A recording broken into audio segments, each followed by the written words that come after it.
Today's video is brought to you by The Ridge Wallet. Hey brother! A different shirt, guys, a different shirt. And I got a haircut. Well guys, it is June, the weather is scorching, the watermelon is delicious, and I've spent the last few days kiddie poolside watching my son Luke run lap after lap through the sprinkler. So, what better time than now to talk about Frozen? Ben, I thought we were close. Heck, I even thought we were there, that Anna and Elsa might finally be joining the ranks of the official Disney princesses. When Ralph Breaks the Internet came out and Vanellope visits the princess's dressing room in the Oh My Disney website area, there they were, just fitting in like they totally belonged, as if they were real-to-life true blue members of the official Disney princess lineup. But no, do not be fooled, internet. Anna and Elsa remain outside the official line. Now, realistically, I'm not exactly holding my breath on this front, and honestly, adding them to the Disney princess line might be something of a downgrade for them. I mean, for one, neither of them are princesses anymore, and both of them are actually queens,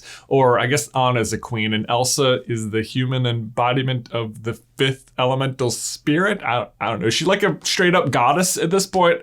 Maybe. She has my vote for whatever she is. But honestly, it wasn't their appearance in Ralph Breaks the Internet or even the super convincing April Fool's Day article about them getting an official coronation ceremony at Disney World that had me sold on this idea. The big thing was that as I watched Frozen 2, I couldn't help but notice that the movie happened to recreate big iconic moments from every single other Disney princess movie. It felt like I had latched onto a secret code or something, like, hey, guess what? They're coming, they're princesses, here's the rest of them, do you see where we're going? Oh, let's do this.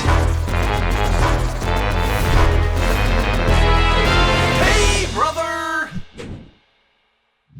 Guys, before we dive on in, I want to give a huge thank you to today's sponsor, The Ridge Wallet. Guys, today in true Frozen fashion, I am showing off what has to be my favorite of the Ridge Wallet collection, the Tropical. Ridge already makes fantastically sleek wallets that fit very comfortably into your back pocket or front pocket if that's how you roll, but they also have a fantastic assortment of colors and styles, and I cannot get over this one. I mean, the textured surface of the Hawaiian print is just 100% dad approved. Plus, these things can hold up to 12 cards and still have room for cash if for some reason you're still carrying cash. Plus, they are so durable, they actually come with a lifetime warranty, meaning that this could be the final wallet you carry for the rest of your life. Seriously, guys, the texture, I can't get over it. Plus, they have over 30,000 5-star reviews, and you can get 10% off your order today by heading to ridge.com/SCB and using promo code SCB at checkout. Again, that is 10% off ridge.com/SCB, promo code SCB at checkout. Link is in the description down below.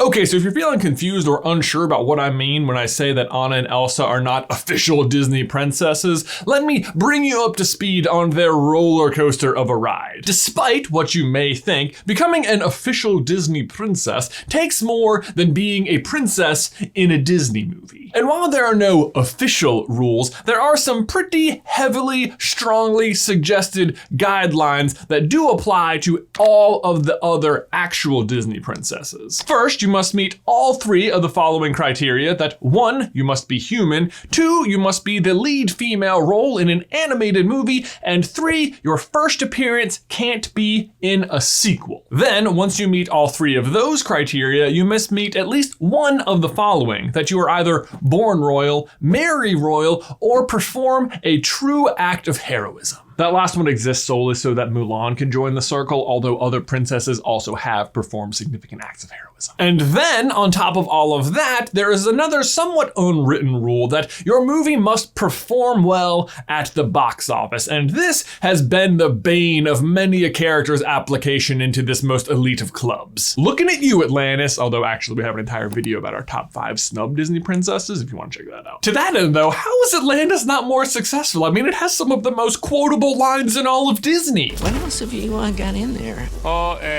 Gunpowder, nitroglycerin, notepads, fuses, wicks, glue, and Paperclips, big ones. That said though, if you're sitting at home doing the math, you might be wondering, if those are the rules, how on earth are Anna and Elsa not Disney princesses? I mean, at least at the beginning of the movie, they are both born lead human princesses who made more money than I could ever count at the box office. But that actually is the reason. They made too much money at the box office. See, so part, or maybe most of, the reason that the Disney princess brand exists is to help keep the princesses relevant throughout time. Because you see, relevance sells merchandise. Anna and Elsa do not have this problem. They are so successful that they do not need the assistance of additional branding to sell dolls or anything else like that. Plus, as we mentioned earlier, they is queens. Which brings us back to the subject of today's video, which is that somehow, despite not featuring any official Disney princesses, Frozen 2 has somehow managed to be the most Disney princess movie of them all, which it is managing to pull off by utilizing a different and really cool style of Easter egg. Rather than just placing an object or a reference to each movie somewhere in Frozen 2, they went through and seamlessly recreated iconic moments from every single other princess movie. Possibly without you even realizing it, although I bet you managed to catch a few. Or at least as the case with a bunch of these, it leaves you with that feeling of, hey, that seemed familiar. Let's start with the one that kicked everything off, Snow White. This was the one for me that tipped me off to this whole thing. Now, it may have been a while since you last watched Snow White, but let me tell you, the scene at the beginning where she is fleeing through the woods, be scary. I mean, look at this. Look at this. This was a kid's movie. Although, to be fair, it was the very first full-length animated movie ever, so maybe the line between what is scary and too scary really hadn't quite been established yet. Nonetheless though, it also means all these cool little animated tricks they're doing here are appearing for the first time in theaters ever in Snow White. Like, how many times have you seen creepy eyes in the dark like this? Well, if you've seen Frozen 2, you've absolutely seen it again, because this moment is totally recreated right here in the middle of Olaf's song, "This Will All Make Sense When I'm Older." Now, I'll forgive you if you didn't remember the scary eyes in Snow White, but the one from Cinderella I think is a lot more iconic. In fact, dare I say, possibly the most iconic moment from Cinderella, when the fairy godmother is transforming Cinderella's dress into an elegant ball gown. A moment which is recreated to great effect here when Elsa transforms her own dress right down to the swirling sparkles. Moving on to Sleeping Beauty, there are actually a couple of different things. First, the art director from Frozen 2 has just come out and said that the design for the enchanted forest itself was directly inspired by the woods in Sleeping Beauty. As was, I have to think, lighting it on fire. I mean, just look at these two scenes played next to each other. Elsa's fight with the fire spirit is extremely reminiscent of the dragon lighting up the woods in Sleeping Beauty. Next up is The Little Mermaid, and this one's a little less of a scene recreation and more of a very direct reference. When young Queen Iduna drops in on young King Agnar, you can see him reading a book with a very familiar cover. The Little Mermaid. This is a great double Easter egg because it not only serves as a reference to The Little Mermaid, but also to Hans Christian Andersen, who was the writer of the source material for both Mermaid and Frozen. Or should I say Hans Christoph Anna-Sven, which still stands to me as the most creative Easter egg to a fairy tale writer to date. The Beauty and the Beast scene is recreated by the villains of each movie, where Gaston and King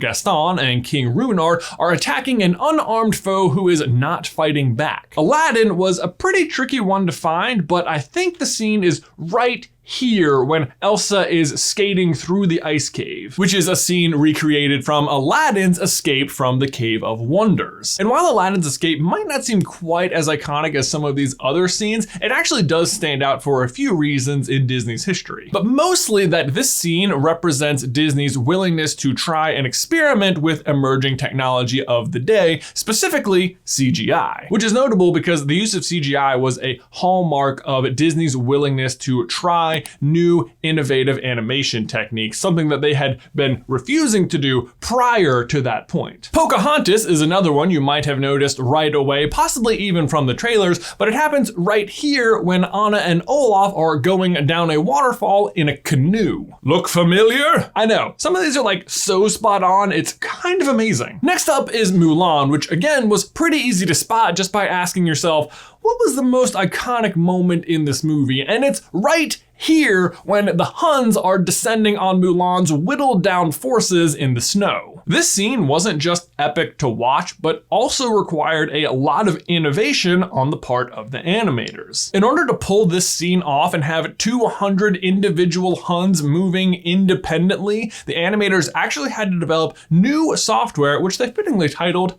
Attila. Now, to be fair, Elsa is never facing down a giant army like this, but she is riding horseback through the middle of a giant oncoming wave of nature. Moving on, next up is The Princess Frog, which opens in almost the exact same way as Frozen 2, with two little girls being told a story and one of them getting like super excited about it. I like this one because not only are the two scenes so similar, but the scene in question from The Princess and the Frog is already dripping in other princess references like, hey, that carriage looks awfully familiar. For Tangled, Frozen 2 continues the trend of recreating iconic moments. In this case, the moment where Rapunzel and Eugene are taking a boat ride through the Festival of Lanterns. Frozen does take a different approach though. Rather than filling the sky with warm, happy beacons of love and hope, they fill it with chilly runes that seem to indicate pending doom. Nice. Either way, the effect is quite cool. For Brave, it seems like they went with more of a landmark setting than a landmark moment, but the stones guarding the entrance to the enchanted forest where Elsa's fate is eventually determined are extremely reminiscent of the circle of stones in Brave where Merida's fate is ultimately determined. Which just leaves us with Moana, who, yes, is an official Disney princess. Sadly, she has thus far not been given a proper coronation ceremony at Disney World. What? But she is listed on the official Disney Princess website, making her the most recent addition to the lineup. And spotting her reference was pretty easy, as the Northuldra people describe the way they interact with nature almost exactly the same way in which Moana interacts with the ocean. And as such, you'd be hard pressed to watch them riding on top of the water like this without being reminded of baby Moana playing with the ocean, or really any moment Moana is talking to the ocean at all, but this one we thought was the most visually similar. And boom, there you go. Despite not actually starring any official Disney princesses, Frozen 2 still manages to acknowledge all of them in a really fun way by recreating some of their most iconic scenes. Also, I know it doesn't count, but I would also like to give an honorable mention to Frozen 2 for referencing Frozen 1, specifically Olaf reenacting the whole movie. Well, at least they have their parents. Their parents are dead. Guys, I had a blast hunting down all these little references from Frozen 2 and other princess movies, but I want to give a big shout out to our Discord server because I needed to enlist their help to help me track down the last few, and they came through in spades. So well done, guys. If you're interested in having a little insight into how we make the videos, or possibly even help make the videos like this one, you can check out our Discord server. It is at patreon.com/SuperCarlinBrothers. But so guys, my question for you and everyone else is, what do you think? Were all of these things truly intentional nods to other princess movies? And are there any that I didn't mention that are even better fits? Let me know in the towel section down below. Guys, thanks as always for watching today's video. Please remember to leave a like on it if you haven't already, and ring that bell so you don't miss any future Disney princess action from us. If you want to see our theory about the entire Disney princess verse, you can check out this video right here. But Ben, until next time, I will see you in the life.